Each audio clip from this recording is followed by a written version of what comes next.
UP के कन्नौज में सड़क हादसे की खबर सामने आ रही है। हादसे में 3 लोगों की मौत हुई है। ट्रक से टकराकर बस खाई में जा गिरी।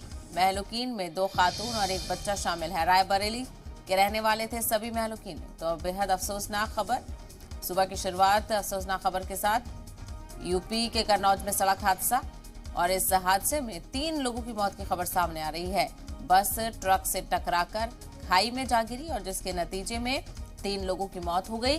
महलुकीन में 2 खातून और एक बच्चा शामिल है जिनकी मौत हुई है। और साथ ही साथ आपको बताते चलें, रायबरेली के रहने वाले थे सभी महलुकीन और यूपी के कन्नौज में सड़क हादसे का शिकार हो गए। 3 लोगों की मौत हो चुकी है। बेहद अफसोसनाक जानकारी यूपी के कन्नौज में सड़क हादसे में 3 लोगों की मौत की खबर मिल रही है, जिसमें 2 खातून और एक बच्चा शामिल है। ये लोग बस में थे।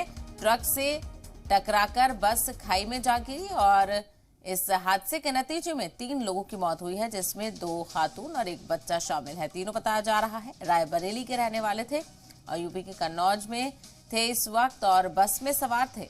लेकिन बस सड़क हादसे का शिकार हुई। ट्रक से टकराने के बाद खाई में जा गिरी बस। फिलहाल जो जानकारी मिल रही है उसमें 3 लोगों की मौत की तस्दीक हो चुकी है, जिसमें से 2 खातून और एक बच्चा शामिल है। रायबरेली के रहने वाले हैं महलुकीन और इस शदीद ठंड में ये इनकी बस जिसमें सवार थे वो सड़क हादसे का शिकार हुई। ट्रक से टकराकर खाई में जा गिरी, जिसके नतीजे में 3 लोगों की मौत हुई है। तो बेहद अफसोसनाक जानकारी। सड़क हादसे में 3 लोगों की मौत। 3 लोगों में 2 खातून और एक बच्चा शामिल और तीनों रायबरेली के बताए जा रहे हैं।